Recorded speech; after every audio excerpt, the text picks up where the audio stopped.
Good evening. Thank you very much for joining us. This is just a quick video to put across a welcome and share some extra information so that you're in the know, so that you can access the evening more effectively. So the aims of the evening are obviously to explain a little bit about why we've got a 3-year Key Stage 4, just to give you some background information about national exams and levels, talk through the options process. Again, I know we've touched on this before in the Learning for Life videos, but just to clarify that again.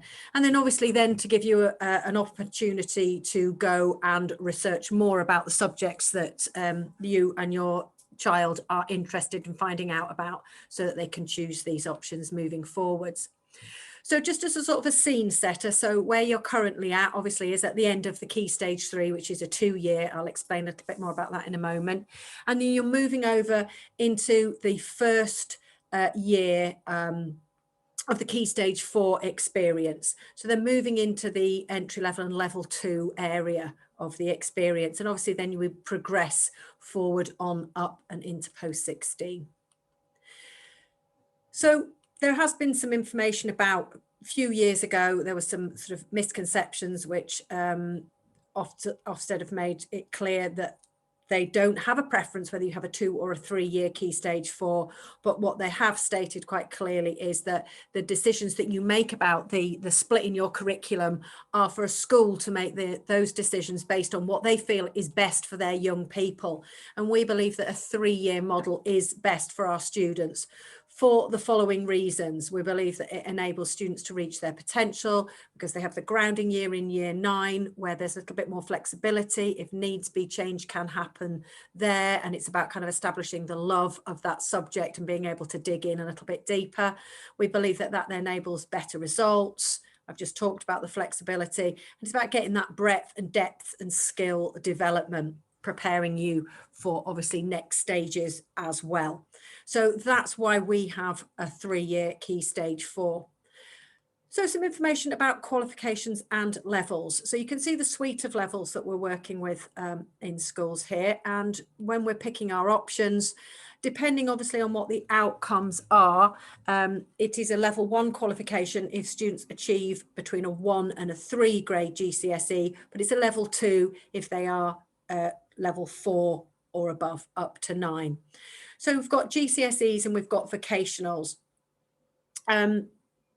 Previously in vocationals, there were far fewer exams, or the percentage of the actual qualification was much smaller in terms of exam. Actually, there is an awful lot more exam in the vocational content now, but you can start to sort of see the slight difference. There are much more work-related qualifications, the vocational, and the GCSE are the theory of the subject predominantly. And it shows you throughout, it will say VOC next to each subject if it's a vocational qualification. They still hold exactly the same grade outcomes and are just as well respected. So these are terms that you might have heard about previously, and it's just to give you some background. You might have heard about Progress 8 and Attainment 8. So the Progress 8 is capturing the progress of students from the end of primary to the end of secondary. It's like a value added measure, and it compares what students get with other pupils from similar prior attainment backgrounds. Then the Attainment 8 is a measure of pupils across 8 qualifications. Maths is a double and English is a double weighted subjects, and then 3 further qualifications from the EBAC suite. And again, that just gives us a measure of how they're performing against equal others. Basics are a good pass in English and Maths. A good pass is a pass at 4 or above. And then the EBAC, which has been referenced a number of times throughout the documents that you've been sent and will be referred to this evening, are the 6 qualifications. If that's the route that you choose to have, you can pick an EBAC route out of our options process. And that's your English and Maths, sciences, French for us, MFL, and a humanities, so either geography or history. So the options process, and again, if you've watched the Learning for Life lesson that we submitted which explained the process. You will have seen these before, but just to go through, obviously you've got your letter detailing it, and you've got your Year 8 options booklet, the cover of which is shown to the side. So you've had a block of time where you could be looking at these subjects, looking at what they involve, and starting to sort of build a picture of what it is that your child would like to study moving forward. That there was obviously the video that I've just referred to. There will have been references made throughout the recorded learning process. There will be references within each one of the subjects to talk about options and thinking about those subjects and how they might work well and what they lead on to. You will have had your parents' evening on Thursday, the 4th of February. So hopefully you'll have had an opportunity there to ask questions. Then this is the sort of the culmination of bringing all of that information together. So having the virtual, rather than you being able to come into college and meet with staff, you will still have the same level of information gathering that you'll be able to do tonight. And obviously you can forward any questions if you still have questions at the end of this process. Tomorrow, the application form will be sent out to your child's email address. So they have to look out for this, and then there will be a link in that for them to make their application on Office 365 forms. Okay, the deadline to hand this in isn't until the 12th of March. So there's plenty of time to be looking, asking questions, considering, to think about what might be the best options for you.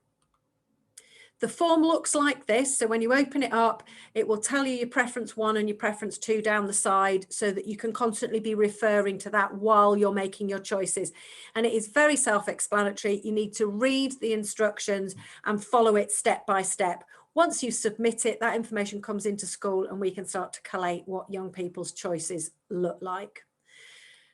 So your timetable is made up of compulsory subjects and optional subjects. So obviously the compulsory are subjects that you have to do. Those are listed there. Some of them, as you can see, will obviously lead to exam outcomes. Some are non-exam outcomes. And then you've got the optional subjects, which are obviously the ones that tonight it's very much about exploring. Although there is information about compulsory subjects, it's the optional ones which I'm sure that you'll want to research even further into.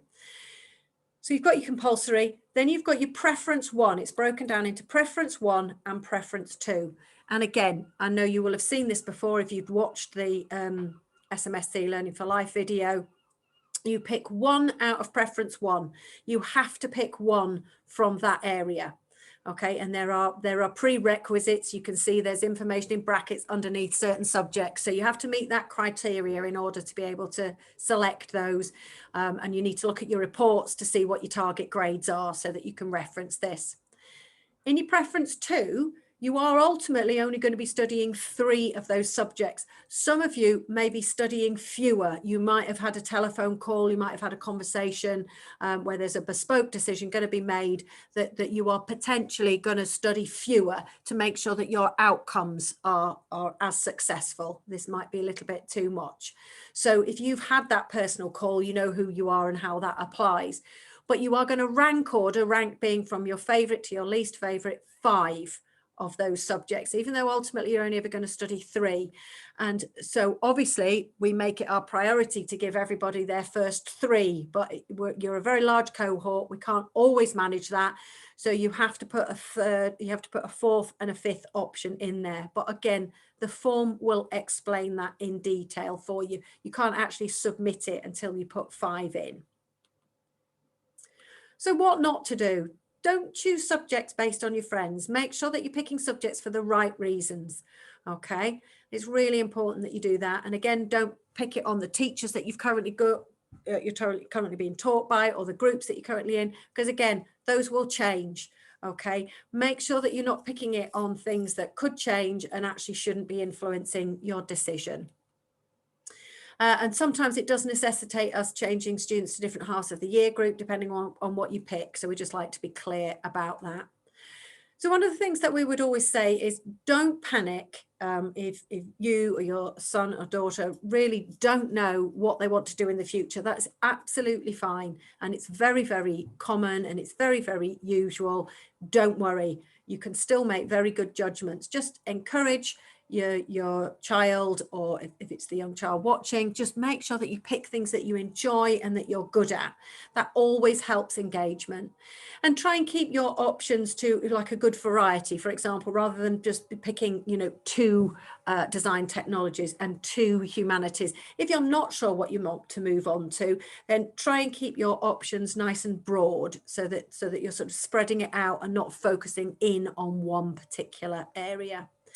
If you have questions, and if you want queries replied to, or more detailed information, if after the evening you don't feel like you've got enough, please do. And I know it says it repeatedly throughout the options booklet that you were sent some months ago.